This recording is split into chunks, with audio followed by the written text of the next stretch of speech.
So hello guys, welcome back to the channel. Today I thought I'll do an ownership review about my bike, which I've been planning for a long time. Right now the odometer says around 3,000 kilometer, and I think this is the perfect time to talk about my bike. Should you actually go for this X47, or if you want to go for any other bike, which one should it be? Or even if you're planning to buy the X47, which model you should get. So this video will clear all your doubts. You know, there are some issues to talk about. There are some actually positive side of this bike which you guys really need to know. Okay, so if you find this video helpful and if you like this kind of videos, EV related videos, please make sure to subscribe. And if you want to support me or the channel, I'll give a link in the description which you can click on it and support my channel. Then there is one more link in the description which you can actually click on it and join the Telegram community. You know, if you are an EV user, if you are planning to buy an EV, that group might be helpful. Okay, so let's get back to the video. First of all, for everything there is a positive side and there is a negative side which you should know. For regarding this bike, also there are many positive side and there are few negative parts which I want to talk about. You know, like even if you go with petrol bike, which I had before, I faced so many issues with those bikes. And you know, nothing is perfect. There are some negative side to it. Okay, so understand that one. First thing I want to talk about this bike is that this bike is beautiful. You know, when I'm riding in the city and traffic, you know, in traffic, people usually come up to me and they ask me like, which bike is this one, which company is this one? Oh, it's an EV, so how much range I'm getting, what is the cost, you know, everything. In the end, you know, after all the details, in the end when they're leaving, they will say one thing: the bike looks beautiful. People usually like this bike. You know, I don't know, there is something about this bike, I don't know, the design or something, you know, which attracts people. Second thing I want to say is that, you know, the 0 to 60 in this bike is very fast.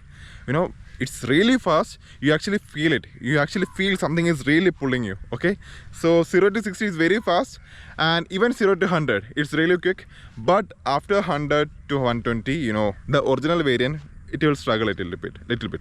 There is actually a difference between the Recon model and the original variant, which you can actually feel once you are crossed 120 kilometers per hour. Okay, that I will talk about it later. Next thing, if you want, you know, if you are pushing the throttle very quick, you know, if you are going for that hard acceleration, you feel that, you try that in between, you get that quick feeling, the everything, but don't do that always. You know, that can actually affect the lifespan of those tires. Okay, next thing I want to talk about is, you know, there is a small panel gap over here. You know, this is not something you expect 3.5 to 4 lakh bike. You know, the bike looks good, really good, but there is a small panel gap. But you know, this doesn't bother me. You know, I actually don't care about these things, but if you care about these things, it's a point you need to you know, actually know about it. And there is one issue which I faced. It's regarding the horn. You know, this horn which is right over here. Right now it is working, but there was a time, you know, I was actually riding it, the horn did not work. Okay, so it happened to me twice. You know, it actually gets cleared when the key is turned off and turned on again. So in that case it will work. But you know, I watched one another creator video and even he mentioned about the horn issue. So it's not a hardware issue, it is something about the software issue. Even the horn is connected to the software, if you guys didn't know. The front brake is really powerful, it's really good. I don't know, some people mention that it is not good, but the front brake is really good. But the back brakes, this is not that good comparatively to the front brakes. Both are good, you know, both the brakes are good, but the front brake is actually pretty good. Okay, the back brake is just to slow down the bike, you know, not drastically, but you know, the slight, not as much as you expect from this kind of bike. The bike is really heavy. The next feature which I really like about this bike is the hill hold feature. You know, people don't usually talk about this much, but this one is really helpful. You know, you can actually see it over here. You know, there's an H over here. Right now it is not in the green color, that means it's off. You know, when you actually start the bike, you know, it will get activated. So basically you need to do is basically double tap the brake, you know, it will get activated. Double tap again, it will go. Okay, Another issue which I face with the bike is that, you know, there was one time I connected my charger You know, the key was removed. Okay, after I know how to charge the bike, but you know, I connected the charger, but it was not charging. There was some issue, it was not charging. Then I inserted the key again, then I turned it on, so it was showing me like either remove the key or you know, start the bike. I removed the charger to start the bike. So then I removed the key, it started charging. It happened to me twice. Okay, so 2 times the bike did not charge. Actually, you know, if you take it off, if you put the key on, it will work. So that's one thing I need to talk to the service people, you know, next time when I'm going for service. One is the horn and another one is the charging issue. Okay, there is okay. Now there is one thing you need to note about the charger is that, you know, you need to first, when I use the charger, you know, it was getting heat. So there's a proper way to keep the charger. You know, I usually put the upside down, not in this way. I'll show in the screen right now how to actually place the charger. So don't get confused. You know, you guys will see this side. You know, this side looks shiny, and you know, this side is full of grill. You know, here is the fan. So this part should be facing up. Okay, so I know many people know that, but if there is anyone who didn't know, this will help you. Okay, so the fan should be facing the upwards. Okay, next thing I want to talk about is the front lights. You know, this front lights, it is not that powerful. I don't know if it's something about the adjustment or something. You know, if you look at this way, you know, from the headlight, you know, it actually should go straight, right? But it actually facing down. It actually faces down. You know, you are not getting that much range. You know, the visibility is much lesser from the headlight. I think there is something problem with the adjustment. You know, it's good if you people address this one and make this thing clear. Next very good feature is the Regen. You know, the Regen is very good and it's really powerful.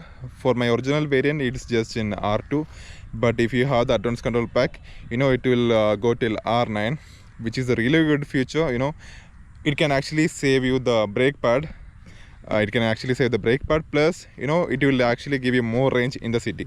In highways, you know, the Regen doesn't really matters only when you're about to apply a brake. You know, that's actually a good thing. You know, you can actually stop the bike pretty quick with the Regen. In highways, you get the advantage of braking fast. In city, you can brake, so you can save the brake pad, plus you can actually get some more range, because you know the charge will go back to the battery plan. And regarding the Regen, you know, it is really bad that the original owners need to pay extra around 20k to get that Regen activated. You know, that is really bad. You know, you're paying for something. You're paying almost 3 to 3.5 lakh on a bike. Still, you have the component. You are paying for the component too. But actually, that feature is locked under a software, behind a software. You know, that's actually pretty bad. You know, that makes the original less value for money.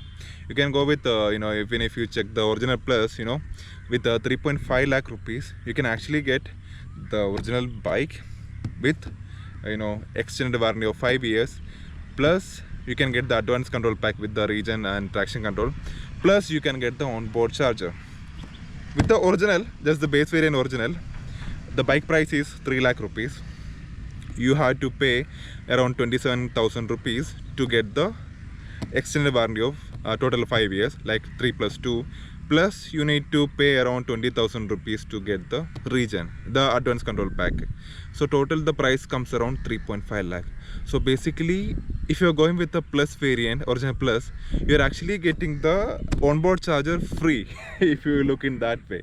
So that makes the original a really bad value for money comparing to the other variants. Okay, and next thing I want to talk about this is that the bike doesn't have a center stand. Okay, only side stand, no center stand. The hill hold feature will work only when the bike is on. You know, the bike needs to be on, only then the hill hold will work. So if you want to park it in an area like something like this, you know, you can't. You have to park it in this way. You know, you can't park it in a straight line or you know, upward or downward. You have to park it in this way. If I turn off the bike, you know, it will go. So I can't park it in this way. I don't have a way to park it. Even if I put the center stand, okay, see, it will go. Dear UV team, please find a solution, or please add one center stand. You know, in the petrol bikes it's okay because it have gear, but for scooters, you know, it have that center stand. For this bike there is no center stand, there is no gear, so the bike will just go on. Then next thing, you know, the back suspension. I'll show you right here. The back suspension is really good, you know, even with the pillion rider. With the pillion rider especially, you can actually feel the, you know, the smooth, what should I say, you know, the suspension, you can actually feel it. It's really good.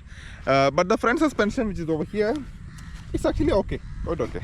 So if you ask me to rate the bike on the suspension, you know, the bike suspension, I would say it's so much good than a sport bike, so much below than the adventure bike. You know, it sits right in the middle, okay, between a sport bike and between a adventure bike, okay. But the back suspension is really good, especially with the pillion rider. Next step, when you are charging, so if the cable is not reaching up to the plug point, use an extension board, it's okay, but use a high quality one. Don't use a cheap extension board. You know, then the extension board can actually get so much heat, it can actually damage the charger also. So even the extension board, you know, both will be damaged, the plug point will be gone. So don't use any third party or cheap extension board, use a good one if you're using, or else directly go with the plug, okay.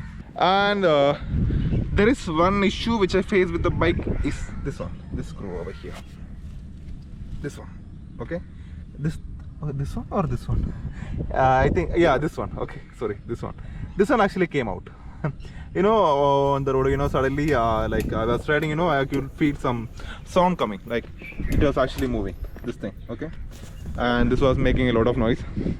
So I checked, I found that there is one screw was missing. So directly I went to the station, UV station, you know, the service team. They actually replaced it for free. Really good. So actually I thought it will be chargeable like 100 or 200 rupees I need to pay. They said it's fine, no issue. So that's a really good thing. Next thing, one of my friend, he actually faced issue with this one.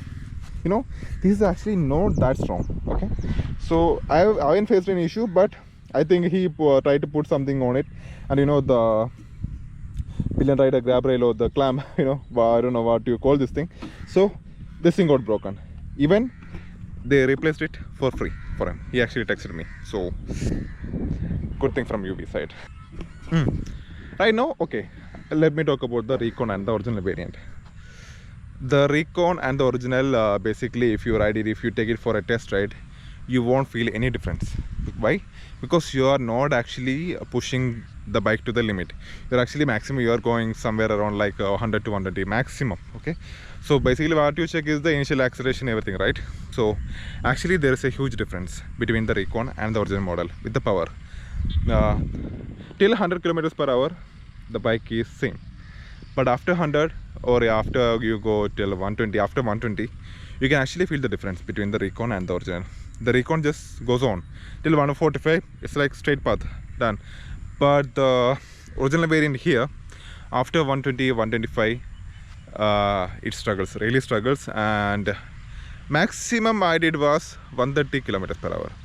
So I feel like even if you push little bit hard, maximum it can range is 135. It cannot go more than that one. Until you do some fine tuning or something, it can't go, okay. So that is something they need to remove from the website. They said that both the bikes can go till 145 kilometers per hour, which is actually wrong. The original variant cannot go 145. Only the Recon model can go. That's why there is no video of original going more than 140 kilometers. And wherever you see, it's a Recon model, okay. Now, you know, many people say that, you know, it's an electric, it doesn't make any sound. This bike creates a lot of noise. That I'll give you the video right now, okay. So this area, you know, the chain area, it makes a lot of noise. Since the bike is so not so loud, you can actually hear the chain noise. Plus, you know, like the Duke 390, you'll get some sound from the front brake and from the back brake. You know, there is like sound, okay. So don't worry about it. Many guys face that issue. That's very normal, you know. That's from the brake parts. Plus the chain sound is normal, which actually I actually talked with the service team. They said it's normal. When I checked, so far no issues I have faced, only the sound will be there, okay. Violet A. You know, right now I have the Violet A over here because I activated the trial pack. It's actually good, you know. When the bike is not moving, you know, when I parked it, if someone tried to move over or slightly turn the bike or something, it creates a sound, you know. It will actually alert me. In the phone, you know, there is a alert message, you know, movement detection. Plus, you know, the bike creates, you know, that the horn will be used. Plus, you know, it creates some extra noise. So that's a good thing regarding the Violet AI. Now, let me talk about the radar. I actually thought, you know, the radar is kind of a gimmick, and you know, it won't be that useful. But still, after using the bike for a while, I can say that radar is a really good thing. You know, really good improvement to the bike. You know, in heavy city traffic, you know, it doesn't work that well. But if you're in the normal city ride, plus if you're at a highway or something, you know, it actually helps you. So it is much more useful than I thought. Now the charging time. You know, the standard charger takes, to charge the original variant, it takes approximately 5 hours for the complete full charge. And you know, if you buy the boost charger, you know, it becomes really half, like 2.5 hours if you buy the boost charger. For the Recon model, it takes more time. You know, I think it's around 8 hours for complete full charge. If you buy the boost charger, it's around, I think, 4 hours to complete charge. I don't know about I'm not sure about the Recon, but for original I can say this one because I have tried it. And as I said in my previous video, below 30% you cannot use the ballistic mode. Below 20% you cannot use the combat mode, so you are stuck with the glide mode. As soon as you reach 5%, the bike goes to hover mode. In the hover mode, there is no power. Basically the bike will just move, so nothing special. It is just to push your bike. Next, one useful feature from the X47 is the reverse mode. You know, the bike is really heavy, plus me about 100 kgs, plus with my pillion rider. You know, I was descending, okay, when in one place. Suddenly I had to take a reverse, you know. If I need to take a U-turn, I need to go all the way down to take a U-turn. I put on the reverse mode, you know, with the slight support from my leg, you know, I was able to take my bike, you know, backwards. And I felt like, you know, what if I didn't have this feature? What if I was sitting on a petrol bike, you know, where I don't have a reverse mode? So that becomes really hard. And there is one final thought about this company, not with the bike, about Ultraviolette, is that they need one direct competition. As for now, for the X47 and the F77, there is no direct competition. There are other EV scooters, EV bikes, yeah, but that will not come close to X47 or the F77. I think, you know, the upcoming bike would be the Rapti T30. I really want that bike to be out because, you know, if there is no competition, UV team can actually increase the price, you know, which will, you know, since it is an electric EV, people are moving towards it, so people will buy it. But, you know, that will be a bad value for money for us, you know. If you check, for the original, I have to pay around 20,000, more than 20,000 just to unlock the features, which they can do it for free or maybe a much lower cost. But it's actually very pricey, you know. Actually, I feel like, you know, if there is a competition or something, you know, the price can come down. So competition is really important. Okay, now the final conclusion part. Should you buy an X47? I would say 100%. See, this bike is really good, but there is one thing: just don't buy this bike. This is the X47 original. Don't buy the X47 original. You can go with any other model, Original Plus, Recon Plus, or the Desert Wing. Any model you can buy. That is really good value for money. But don't buy the original variant. You know, I told you why. Because the Original Plus makes sense, more sense compared to the original variant. Original variant is really bad value for money compared to the other variants. But still, overall, this is a good bike. You know, if you're planning to buy it, why should you buy an original? Okay, why should you buy an original? Because only if you are not planning for any upgrade, like you don't want any extended warranty, you don't want any advanced control pack, you just need the bike, you know, under 3 lakh. And if you don't have the budget, you know, and if you're planning to upgrade it in the future, then yeah, definitely go for the X47 original model. If you have the money to spend something extra, go for the Original Plus or the Recon model. I feel like the Recon model is worth more. my number one suggestion would be to go for the Recon model. After that, the Recon Plus, Original Plus, then Desert Wing. I won't suggest Original until you really need it. So that's it for today. See you in my next video with other bikes, other scooters, other reviews or everything. Okay, so see you in my next video, and don't forget to subscribe. And if you want to support the channel, the scanner is here and the link in the description. Okay, so bye bye, see you in my next video.